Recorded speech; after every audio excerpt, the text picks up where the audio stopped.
चुनाव के बहिष्कार के बारे में सोचना चाहिए और भविष्य में ऐसा चुनाव का कोई बहुत मतलब नहीं रह जाता। तो चाचा बोले कि जब सिस्टम हमारे पास है तो आप लड़ाई लड़ो। नमस्ते दोस्तों, बिहार असेंबली इलेक्शन 2025 के रिजल्ट आ चुके हैं और नंबर्स ने सबको लिटरली सबको चौंका दिया। एनडीए 200 प्लस और महागठबंधन 35 से 40 सीट। एक तरफ एनडीए यानी बीजेपी, जेडीयू और उनके सहयोगी 200 से ज्यादा सीटें के साथ एक सुपर मेजोरिटी हासिल कर चुके हैं और दूसरी तरफ महागठबंधन आरजेडी, कांग्रेस और उनके साथी 35 से 40 सीट पर ही सिमट गए हैं। यह एक ऐतिहासिक जीत है, लेकिन रिजल्ट आने के कुछ घंटे के अंदर ही एक शब्द पूरे देश में गूंजने लगा, वोट चोरी। अपोजिशन खासकर राहुल गांधी, तेजस्वी यादव और आपके संजय सिंह ने सीधे सीधे आरोप लगाया कि यह जीत जनादेश नहीं है बल्कि चुनावी धांधली का नतीजा है। तो सच क्या है? क्या वाकई बिहार में वोट चोरी हुई है? क्या ये इंडस्ट्रियल स्केल चोरी थी जैसे कि अपोजिशन कह रहे हैं, या फिर यह हार न बचा पाने का एक बहाना जैसे कि एनडीए कह रही है? देखिए, मेरा काम है सनसनी फैलाना नहीं, मेरा काम है फैक्ट्स आपके सामने रखना। आज के इस वीडियो में हम दोनों पक्षों की बात समझेंगे।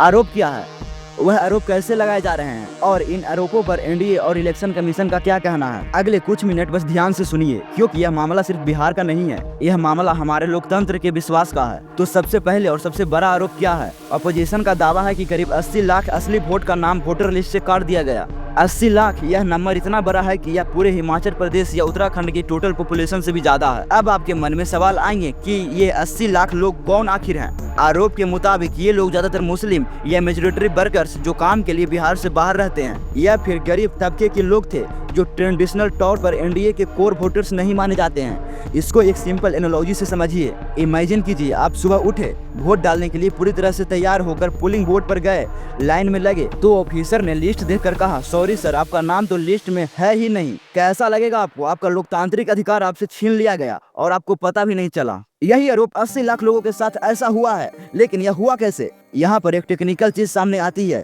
जिसे कहा जा रहा है SIR स्कैंडर। SIR मतलब special intensive revision. Election commission ने कहा है कि हम वोटर लिस्ट को साफ कर रहे हैं, जो लोग मर गए हैं या शिफ्ट हो गए हैं उनके नाम हटा रहे हैं। लेकिन अपोजिशन का आरोप है कि सफाई के नाम पर जानबूझ एक खास वर्ग के लोगों के नाम लिस्ट से हटाए गए और इसके लिए इरोनेट नाम के एक फ्रॉड बास्टिंग सॉफ्टवेयर को भी बाईपास किया गया। तो यह था आरोप नंबर 1, 80 लाख असली वोट डिलीट कर दिया। अब सिक्का के दूसरे पहलू पर जाते हैं। एक तरफ 80 लाख नाम हटाए गए तो दूसरी तरफ आरोप है कि करीब 25 लाख फर्जी फेक वोट लिस्ट में जोड़े गए। अब आपको होगा यह कैसे पॉसिबल है? आरोप है कि यह फर्जी नाम दूसरे राज्यों से यूपी, दिल्ली, हरियाणा से डुप्लीकेट आईडी का इस्तेमाल करके जोड़े गए हैं। इसके अलावा 14 लाख से ज्यादा डुप्लीकेट वोटर्स को भी दावा किया गया है।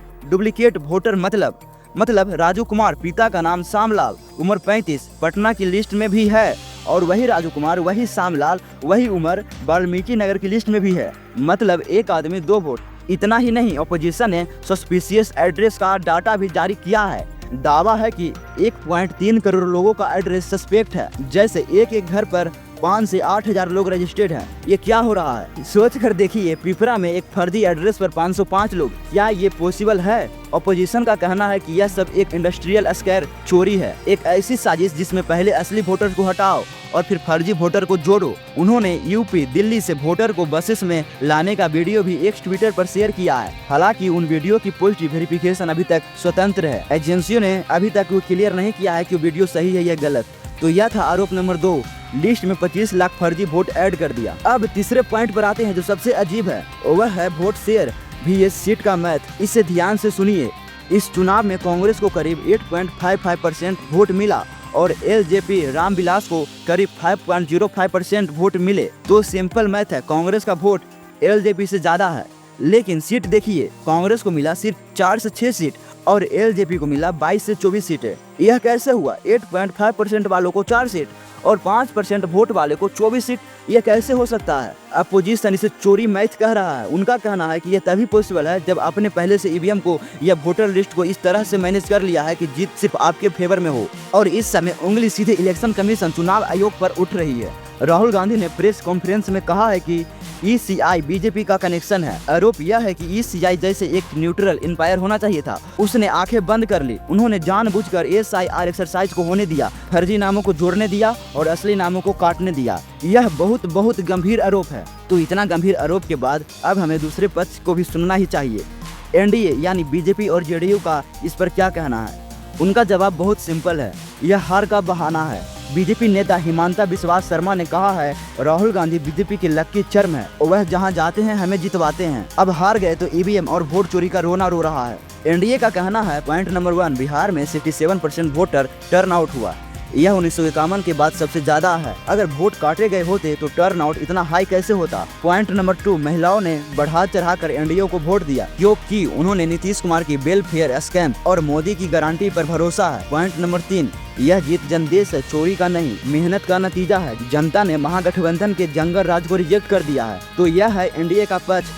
ये सब झूठी नैरेटिव है, मतलब फेक स्टोरी है। अब बात करते हैं ईसीआई इलेक्शन कमीशन की। ईसीआई ने इन आरोपों को फैक्चुअली इनकरेक्ट बताया। ईसीआई का कहना है कि जो एसआईआर एक्सरसाइज हुई वह एक जरूरी क्लीन अप प्रोसेस था।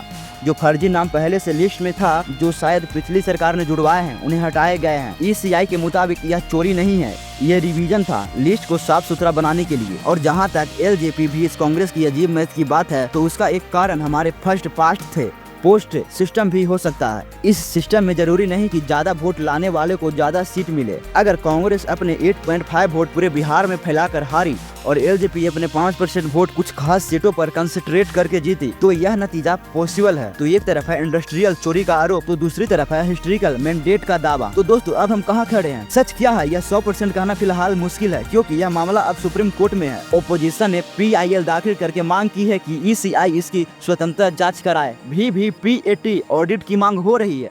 देखिए, एक यूट्यूबर होने के नाते मेरा काम जज बनना नहीं है। मेरा काम आप तक दोनों पक्षों की बात पूरी ईमानदारी से रखना था। लेकिन एक बात मैं जरूर कहना चाहूंगा, सच चाहे जो भी हो, केस 1 अगर ऑपोजिशन का आरोप सही है और वाकई 80 लाख लोगों के वोट काटे गए, तो यह हमारे लोकतंत्र पर एक भयंकर हमला है। केस 2, और अगर एनडीए के दावे सही है और अपोजिशन हार के बाद सिर्फ बहाने बना रहा है, तो यह भी लोकतंत्र के लिए उतना ही खतरनाक, क्योंकि इससे ECI जैसे इलेक्शन कमीशन संस्था पर से लोगों का विश्वास उठ जाएगा। असली जीत या हार 200 सीटों की नहीं होती। असली जीत तब होती है जब चुनाव के नतीजे वाले दिन हारने वाली पार्टी भी मुस्कुरा कर कहे कि जनता का फैसला सराखों पर। लेकिन जब नतीजे पर ही सवाल उठ जाए, जब विश्वास ही टूट जाए, तो लोकतंत्र कमजोर होता है। अब हमें और आपको एक जागरूक नागरिक की तरह इस मामले पर नजर बनाए रखना चाहिए। सुप्रीम कोर्ट क्या कहता है, ECI जांच में क्या करती है, यह देखना होगा। तो आज हम क्या समझे, बिहार में एनडीए को 200+ सीटों की सुपर मेजोरिटी मिली। ओपोजिशन ने वोट चोरी का आरोप लगाया। आरोप 1, 80 लाख असली वोट लिस्ट से काटे गए SIR स्कैंडर के द्वारा। आरोप 2, 25 लाख फर्जी वोट डुप्लीकेट वोट लिस्ट में जोड़े गए। एनडीए का जवाब है, यह जनदेश है, हार का बहाना नहीं। ECI इलेक्शन कमीशन का जवाब है, लिस्ट क्लीनअप था। मामला अब सुप्रीम कोर्ट में है। इस पूरे मामले पर आपकी क्या राय है? आपको क्या लगता है? नीचे कमेंट्स में जरूर बताएं। लेकिन प्लीज हाथ जोड़कर निवेदन करता हूँ, शांति से, तमीज से, बिना किसी गाली गलौज के। हम यहाँ सीखने के लिए हैं, लड़ाई के लिए नहीं। अगर आपको यह डीप फैक्ट बेस्ड एनालिसिस पसंद आया हो तो प्लीज इस वीडियो को एक लाइक जरूर दीजिए। इससे यूट्यूब को सिग्नल मिलता है कि यह एक वैल्यूएबल वीडियो है। अपने दोस्तों और परिवारों के साथ शेयर कीजिए ताकि उन तक भी जानकारी पहुंचे। और हाँ, अगर आप इस चैनल पर नए हैं तो सब्सक्राइब करना मत भूलना। हम ऐसे ही इन्फॉर्मेटिव वीडियो लाते रहते हैं। अगले वीडियो में मिलेंगे, तब तक के लिए जय हिंद।